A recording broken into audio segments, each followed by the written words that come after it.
Merci de nous regarder de partout ailleurs. Mesdames, Messieurs, bienvenue dans ce plateau spécial. Aujourd'hui, on parle des efforts fournis par le gouvernement provincial du Lualaba pour contribuer à l'effort des guerres. On sait tous que l'Est de la République démocratique du Congo aujourd'hui est occupé par des rebelles et on fournit des efforts pour quand même apporter un soutien. Que fait la province du Lualaba ou qu'est-ce que la gouverneure de la province du Lualaba, Fifi Masuka Saini, a fourni comme effort palpable pour aider les militaires ou encore la population de l'Est de la République démocratique du Congo? On parlera également de l'arrivée du chef de l'État, Félix-Antoine Tshisekedi Tshilombo, pour la conférence des gouverneurs d'ici juin 2025. Pour en parler, je reçois pour vous Monsieur Josué Muyumba, qui est conseiller du gouverneur de la province du Lualaba, Fifi Masuka Saini, en charge de la communication. Déjà avec moi, bonne arrivée. Merci madame. C'est un plaisir aujourd'hui de vous revoir encore sur les écrans. Vous avez disparu. On se pose la question de savoir, mais c'est quoi le problème? Est-ce qu'il a été menacé quelque part ou il n'a pas à dire? Et pourquoi il se décide de réapparaître aujourd'hui? Bon, c'est une question pertinente. Apparaître sur les petits écrans, c'est notre travail. La com, c'est notre lot quotidien, c'est notre nourriture quotidienne, si je peux le dire ainsi, parce que il y a beaucoup de choses qui se font. Le gouvernement Masuka travaille sans relâche. Ne pas apparaître comme c'était le cas avant, pendant la période que j'appelais la période de combat, parce que c'était pas facile. Battre contre qui? La politique, c'est un combat en permanence. Hein. C'est tout le monde qui veut avoir ce fauteuil, hein, dans tout le pays. Hein. C'est une province pour moi économique. C'est pas toujours évident, c'est pas toujours facile de passer la période que nous avons vécu ici, que la gouverneure a vécu et son équipe. C'était pas facile, c'était pas évident. Gérer pendant la période d'intérim et être élu gouverneur full, il fallait remporter cette bataille. Parce que même pour être élu gouverneur, il y a eu beaucoup de compétiteurs, il y a eu beaucoup de personnalités qui ont postulé. Avant ça, il y a eu des élections.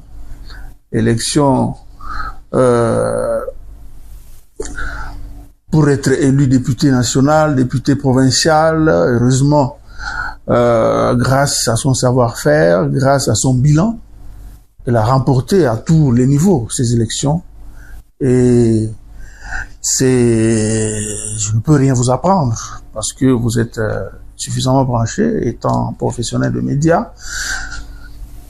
Réapparaître, ne pas réapparaître. Bon, moi, je ne voudrais pas vraiment dire que j'ai réapparu ou je n'ai pas, ou j'avais mis entre parenthèses mes prestations sur les médias. Je pouvais ne pas apparaître, mais je suis ce qu'on appelle, c'est difficile de parler de soi, héros dans l'ombre.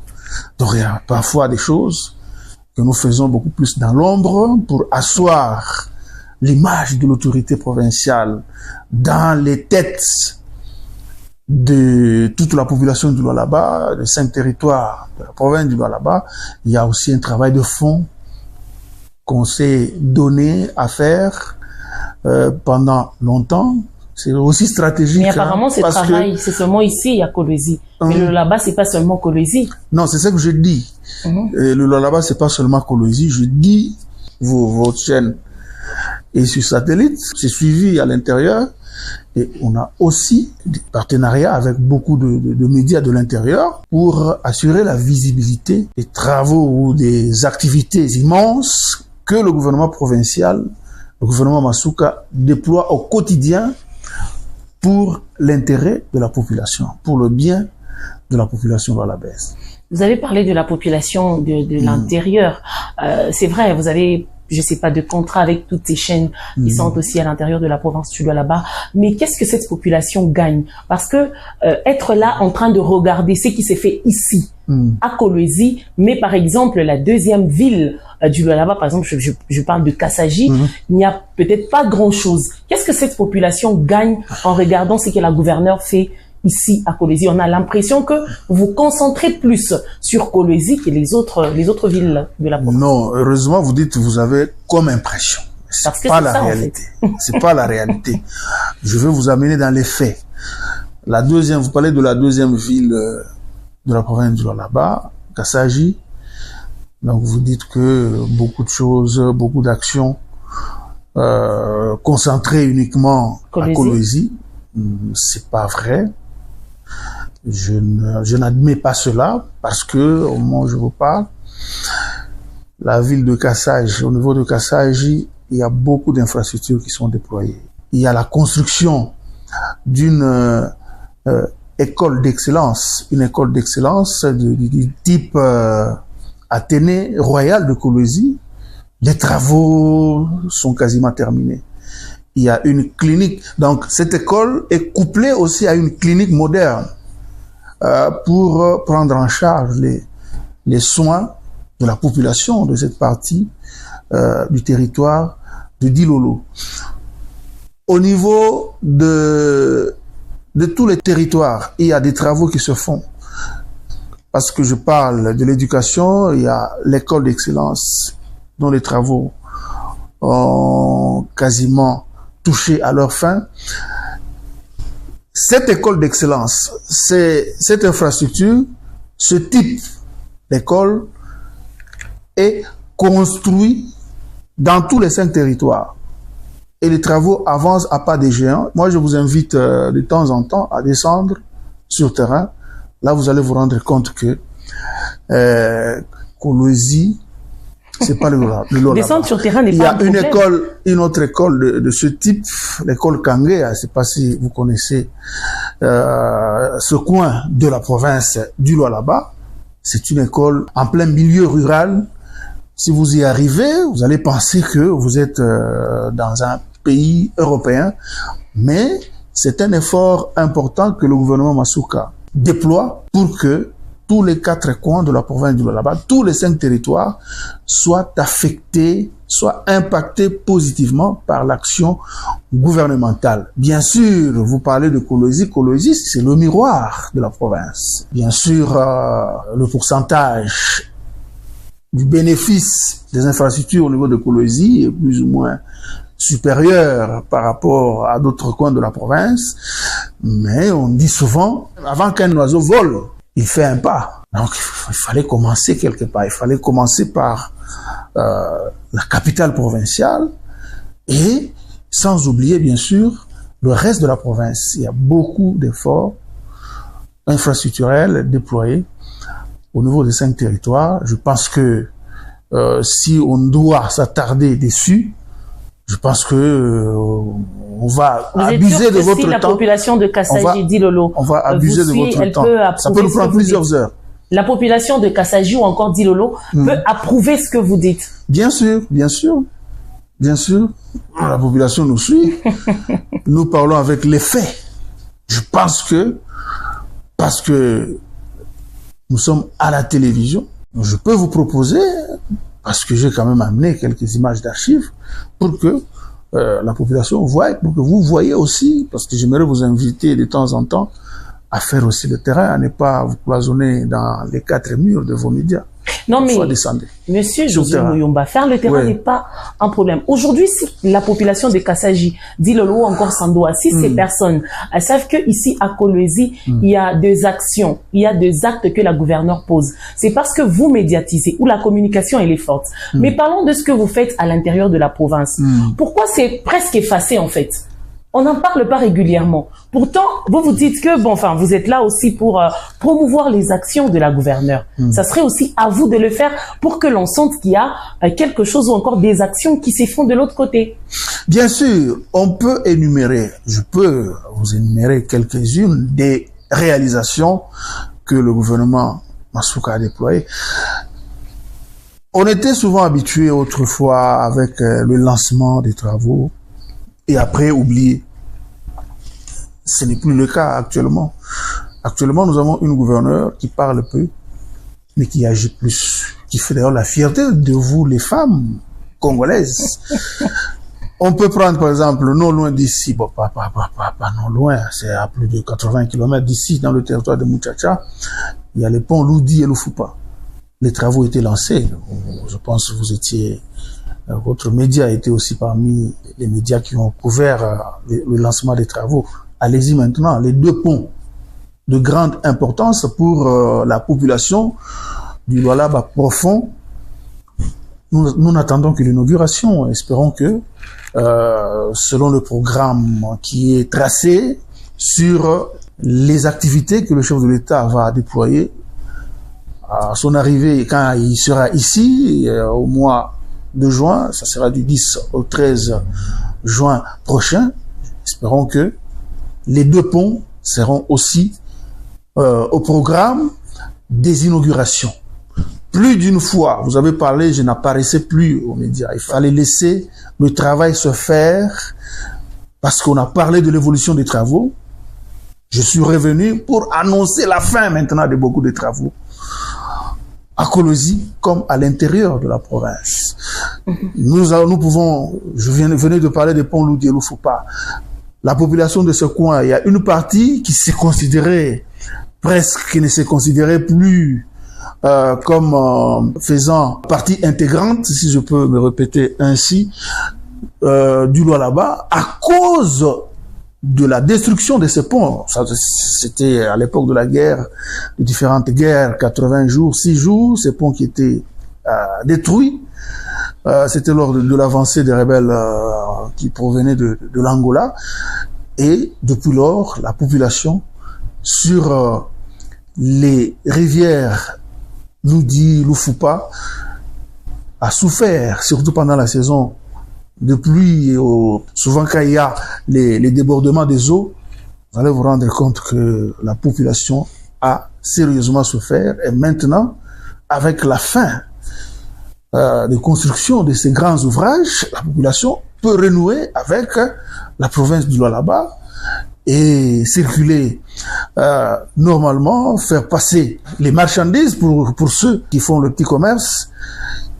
Il y a par exemple aujourd'hui, plus d'une fois, je suis passé sur les médias pour parler de l'échangeur routier de Kolosi. Cet échangeur qui ne met pas d'accord plus dans le Lualaba. Un échangeur qui va coûter beaucoup à la province du Lualaba. Pourtant, ces fonds pouvaient aider à faire autre chose, à asphalter d'autres routes. Déjà, on se pose la question de savoir, c'était quoi l'urgence de construire cet échangeur-là? L'échangeur de l'entrée de la ville, l'entrée de l'aéroport, c'est ça? Et celui de l'échangeur qui va être dont le projet va être concrétisé dans peu de temps. Vous dites que il fallait affecter. Non, c'est pas du gaspillage, parce que vous savez, la province du Lualaba, c'est la province, je l'ai dit d'entrée de jeu, poumon économique du pays. Quand on parle de province poumon économique, c'est la province qui regorge le plus grand nombre d'entreprises minières. Et quand on parle des entreprises minières, on parle du trafic intense des minéraux. Les camions poids lourds, les cargaisons de minéraux doivent aller rapidement. Et on dit time is money. L'objectif, c'est cet échangeur va accélérer ou va permettre la rapidité. Pour les deux échangeurs, c'est pour fluidifier la circulation routière. Est-ce que c'est concret? Parce que, s'il vous plaît, pour fluidifier la circulation routière. Et vous savez, il y a différentes taxes que, par exemple, les camions poids lourds payent à la province. C'est parmi les sources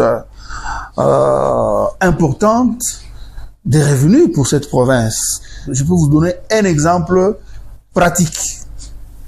Si, par exemple, une entreprise X avait l'habitude d'évacuer 5 camions, par exemple, par jour, pour problème de bouchons par-ci par-là, notamment au niveau du rond-point Mwangeji, avec l'échangeur, cette entreprise X va tripler le trafic, va tripler l'évacuation de sa marchandise, de ses minerais. Et plus cette entreprise va tripler, la province va générer les recettes et il y aura un gain de temps. Vous voyez, le gain de temps, c'est important. Time is money, comme les Anglais le disent. Le temps, c'est de l'argent. L'objectif, c'est de permettre à ce que les opérateurs économiques, tout comme la population que nous sommes, nous puissions gagner en temps. Plus on gagne en temps, plus la province va être ravitaillée sur le plan financier et il y aura un impact important. Au-delà du fait que ça va générer, ça va multiplier les revenus au niveau du trafic des minerais, parce que nous parlons des minerais, nous sommes une province à vocation minière. Il y a aussi l'aspect décoration de la ville, parce que c'est la capitale provinciale. Apparemment, ça doit être le miroir, ça doit être beau, ça doit être une ville touristique. Si les gens quittent, par exemple, les gens quittent souvent Kolwezi ou la RDC pour aller juste voir la Tour Eiffel, par exemple, pour aller voir, par exemple, l'Arc de Triomphe. Ce sont des ouvrages qui attirent et qui font que le fait d'aller là-bas, vous pouvez, vous dites j'y vais pour 2 semaines, mais non, je ne peux pas 2 semaines, les 2 semaines s'écoulent par exemple, vous dites non, je ne peux pas quitter sans voir, si vous êtes à Paris, sans voir la Tour Eiffel. Donc, et ici, ça sera l'échangeur. Et ça vous permet, vous pouvez prendre du temps, et plus vous gagnez du temps, vous êtes à l'hôtel, vous consommez, il y a un impact, vous consommez les unités, vous consommez la nourriture, et c'est comme ça que l'économie évolue, l'économie va de l'avant. Donc, ce sont des ouvrages qui vont impacter l'économie, et ça va aussi faire rayonner la ville de Kolwezi. Alors, Monsieur Josué, parlons à présent de l'arrivée du président congolais Félix-Antoine Tshisekedi Tshilombo ici à Kolwezi pour la conférence des gouverneurs. Pourquoi le choix sur la province du Lualaba? Est-ce stratégique? On sait tous aujourd'hui la situation qui se vit à l'est de la République démocratique du Congo. Pourquoi ne pas organiser, par exemple, cette conférence de gouverneurs à l'est du pays et les faire ici au Lualaba? C'était quoi l'opportunité? C'est parmi les provinces qui font sa fierté. Parce que tout ce qui se fait, toutes les réalisations déployées dans cette province se font sous son impulsion. Sous son impulsion, parce que c'est la concrétisation de sa vision qui est perceptible au niveau de la province du Lualaba. Je peux parler comme, par exemple, un enseignant. Quand vous êtes un mère de famille, si vous avez un enfant, quand vous lui parlez, quand vous lui donnez des orientations par rapport à des tâches ménagères, il essuie à la loupe. Et quand l'enfant le fait, plus que même ce que vous lui demandez de faire, c'est une fierté de voir cet enfant. C'est une fierté, même si vous avez besoin, par exemple, de vous déplacer, faire des petits achats au marché ailleurs. Vous savez, vous allez vous faire accompagner de cet enfant. Mais s'il y a aussi un enfant malade, on les priorise. Bien sûr, exactement. Je ne dis pas que la province est privilégiée au niveau du sommet de l'État, non. Ici, il y a beaucoup de choses que le chef de l'État a impulsées dans cette province. Donc, la plupart de ces choses ont pris corps. Parce que, je l'ai dit, plusieurs décennies durant, on avait l'habitude de voir le lancement et oublier. Mais actuellement, nous avons vu des lancements. Beaucoup de gens, je crois, vous, professionnels des médias, plus d'une fois, on a essuyé des critiques de votre part. Je ne dis pas que chez vous, mais beaucoup de professionnels des médias. Est-ce que ces travaux vont finir? Par exemple, lors de la pose de la première pierre pour la construction de la clinique moderne de Mwangé. Vous y passez régulièrement. Actuellement, vous voyez, l'ouvrage est terminé, est quasiment terminé. Nous allons réduire la fréquence d'évacuation sanitaire dans la province du Lualaba. hein, où on avait, sans honte, sans se gêner, on se disait non, quand quelqu'un est malade, il faut l'évacuer en Afrique du Sud. Et c'est l'Afrique du Sud souvent et d'autres pays qui étaient enrichis, qui bénéficiaient de beaucoup de fonds de santé des Congolais, des Lualaba. Ça va diminuer sensiblement avec la clinique moderne de Mwangeji. Vous parlez, pourquoi seulement le Lualaba? Pourquoi seulement le Lualaba? Je l'ai dit, c'est parce que le Lualaba fait la fierté de la vision du chef de l'État avec une femme d'exception à sa tête. Je crois la 10e conférence des gouverneurs, ça s'est déroulé dans le Grand Équateur. La 11e conférence s'est déroulée à Kalemi. Vous n'allez pas dire que la présidente de la République est injuste. Non, vu peut-être les circonstances actuelles. Les circonstances sont peut-être différentes, même pas peut-être. Les circonstances sont vraiment différentes. Si cette conférence avait été organisée, par exemple, à l'est du pays, je crois que plus d'un Congolais devrait applaudir. On ne dit pas qu'on ne va pas applaudir parce que c'est dans les lois là-bas, mais on dit si c'était à l'est du pays, on devrait davantage applaudir. Alors, puisque ce sera au lois là-bas, qu'est-ce qui se fait pour accueillir les présidents? Où vous attendez? Généralement, c'est à une semaine où on commence à rafraîchir la peinture. Généralement, c'est ce que vous faites. C'est encore ça, cette stratégie? Pas généralement. Donc, la province du Lualaba, c'est un chantier partout. Avant, depuis que la gouverneure Masuka est aux affaires, pendant sa période d'intérim, dès les premières heures de sa prise de fonction comme gouverneur intérimaire, elle est toujours sur chantier. Parfois, elle refuse de se reposer. Les week-ends, parfois, bon, nous ici, on a même déjà oublié que week-end, parce que c'est une province qui a besoin de rejoindre les potentialités minières. L'objectif ici, c'est qu'il faut que le Lualaba, étant riche sur le plan minière, sur le plan des ressources naturelles, le Lualaba doit aussi être riche sur le plan infrastructurel, sur le plan du développement. Concrètement, ce qui est fait concrètement. Du chef de l'État. Oui, voilà, l'arrivée du chef de l'État, ici, j'aimerais profiter de votre micro pour attirer l'attention de la population. La gouverneure Masuka, qui est d'ailleurs, c'est elle-même la présidente du comité d'organisation de cet accueil ou de la conférence des gouverneurs, la 12e conférence des gouverneurs, donc les préparatifs vont bon train.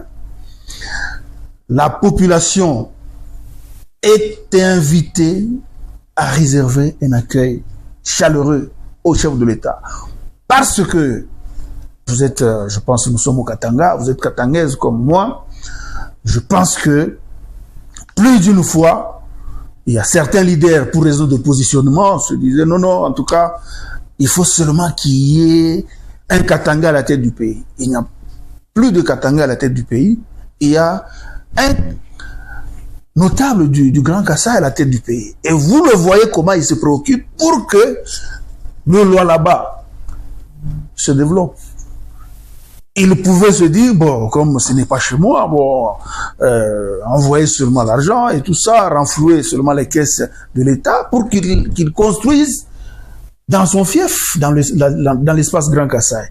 Ce n'est pas le cas. Nous devons être fiers d'avoir à la tête du pays un chef de l'État qui n'est pas originaire du Katanga, mais qui se soucie que le Katanga, l'espace Katanga ait des infrastructures jamais vues, comme nous le constatons actuellement avec la construction de l'aéroport international de Kolwezi. Je suis content d'apprendre, vous voyez, c'est la concurrence loyale, l'émulation. Je suis content d'apprendre que le Haut-Katanga a emboîté le pas. Le chef de l'État a placé la première pierre pour la construction d'un aéroport, d'un autre aéroport qui fera encore la fierté du pays, la fierté de l'espace Katanga. Donc c'est pour dire que la population du Lualaba a intérêt à encourager l'autorité suprême du pays, parce que plus d'une fois, il est arrivé ici il a bousculé les entreprises minières à travailler. Il y a beaucoup de contrats qui ont été revus pour que la RDC ait les moyens, pour que la RDC ne puisse pas rester, ou le Lualaba ne puisse pas rester seulement avec les trous, mais que le Lualaba ait aussi les moyens d'avoir, que la population ait une vie décente, Monsieur compatible Josué, aux richesses naturelles. On tend déjà vers la fin de l'émission. Je crois qu'on doit passer vraiment à l'essentiel. Ouais. Qu'est-ce que la province du Lualaba, qui a beaucoup de ressources en fait, qu'est-ce que la province du Lualaba fait ou encore apporte à l'effort des guerres? C'est quoi la contribution de la province du Lualaba? On a vu le gouvernement provincial organiser des prières ici. Mais on se pose la question, c'est quoi l'impact de toutes ces prières? C'est vrai, au-delà des efforts qu'on peut fournir, on a aussi besoin de l'intervention divine. C'est Dieu avant tout. Mais organiser cette prière ici, une prière qui demande des fonds. Parce que pour organiser, vous dépensez beaucoup d'argent. Pourquoi dépenser cet argent pour organiser des prières qui ne vont peut-être pas directement profiter à la population de l'Est du pays? Qu'est-ce que vous faites concrètement? Bon, l'impact, vous parlez de l'impact des différentes manifestations, des différents efforts du gouvernement provincial en appui aux efforts du chef de l'État, Félix-Antoine Tshisekedi Tshilombo, par rapport à la guerre d'agression nous imposée par le Rwanda et ses supplétifs du M23 AFC. Nous avons vu, nous continuons à voir plus d'une fois, on a eu même, il y avait même des messages, il y a presque un mois maintenant, où on nous parlait, non, tel jour, le M23 va arriver là-bas, tel jour, le M23 va prendre Lubumbashi. Qu'est-ce qui a fait que cet élan est stoppé? Il y a la main de Dieu. Cette mobilisation, la gouverneure Masuka, c'est une femme de foi. Dieu l'a secouru. Dieu a entendu ce cri. Dieu a entendu les cris des hommes et des femmes de Dieu dans cette province. C'est pourquoi aujourd'hui la guerre a presque stoppé. La guerre n'a plus la même ampleur qu'avant. Ça veut dire au-delà du front militaire. Parce que plus d'une fois, vous regardez, vous suivez les informations concernant la situation sécuritaire à l'Est, vous allez vous rendre compte que les choses tournent à notre faveur. C'est entre autres grâce aux semaines de prière qui ont été organisées ici, parce que nous avons la grâce d'avoir une femme de grande foi. Et vous allez vous rendre compte que même sur le plan diplomatique, il y a vraiment des avancées. C'est la main de Dieu qui est derrière tout ça. Ça veut dire que l'impact est visible. Je pense que la victoire va être totale parce que Dieu a entendu les cris de Masuka, les cris de la population du Lualaba mobilisée. Parce que après la semaine de prière, il y a des équipes d'intercession qui ont été mises sur pied pour continuer à booster moralement, à booster spirituellement nos vaillantes forces armées de la RDC sur différents fronts à l'est de notre pays, sans oublier nos héros, les résistants, nos jeunes patriotes ou Azalendo qui se battent jour et nuit. Récemment, parce que la gouverneure ne s'est pas lancée seulement sur le front spirituel, il y a le front militaire aussi. Vous avez vu, c'est l'une des rares provinces à avoir mobilisé plus d'1 millier de jeunes qui se sont enrôlés volontairement. J'ai vu les jeunes s'enrôler volontairement, entrer dans l'avion avec beaucoup de joie et de détermination. C'est quelque chose que j'avais vu uniquement à l'époque de M. Laurent Désiré Kabila. Et ces jeunes actuellement sont vraiment dans l'armée? Ils sont dans différents centres de formation. Okay. Ce sont des jeunes Lualabais. Je l'ai dit, je crois, plus d'une fois sur d'autres médias. On ne peut pas s'attendre à avoir des officiers militaires, subalternes, supérieurs, Katangé, Lualaba, si nous n'envoyons pas nos fils et filles dans l'armée. Okay. Donc, si aujourd'hui, parce que souvent il y a ce qu'on appelle, quand nous suivons la chaîne officielle de temps en temps, mise en place, telle région militaire, général telle région militaire, général tel. Mais ne nous attendons pas à voir les généraux Katangé, Lualaba, si nous n'encourageons pas nos jeunes à entrer dans l'armée. Et de plus en plus, le gouvernement de la République met maintenant beaucoup de moyens pour l'amélioration du social de nos forces armées, des forces de sécurité, sans oublier aussi, y compris la police nationale. Donc, il est temps que nos jeunes s'enrôlent en grand nombre dans l'armée pour que demain, nous puissions aussi être fiers d'avoir beaucoup de responsables au sein des FARDC qui sont originaires de cet espace, l'espace Grand Katanga. S'il faut que vous soyez quand même bref, on a vu également les présidents du Sénat ici dans une activité, toujours pour l'effort des guerres. C'est quoi l'impact? On a vu qu'on a récolté des fonds. Ces fonds, qui gère ces fonds? C'est parti où? Comment savoir que c'est vraiment affecté?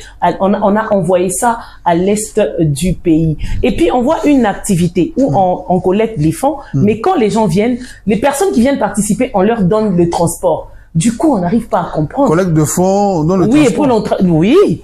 Les gens qui viennent participer à l'activité, il y a des gens à qui on a remis les transports, mais on demande aussi, on collecte les fonds.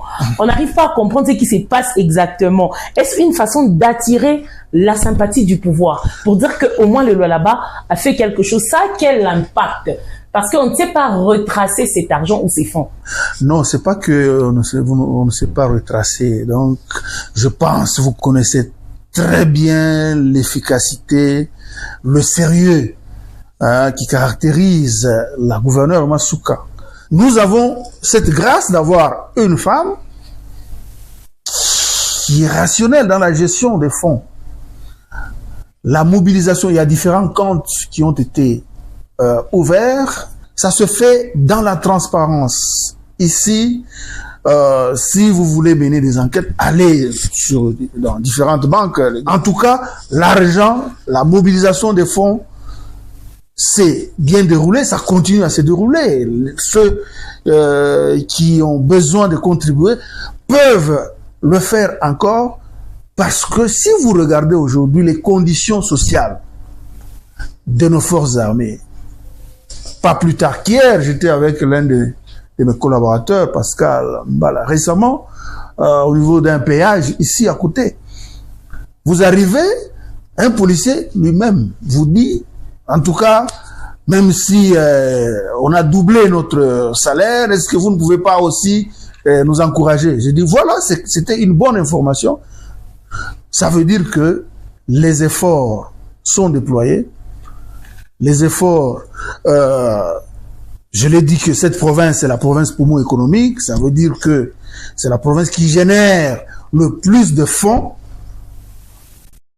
pour renforcer le moral, pour améliorer les conditions sociales de nos forces armées.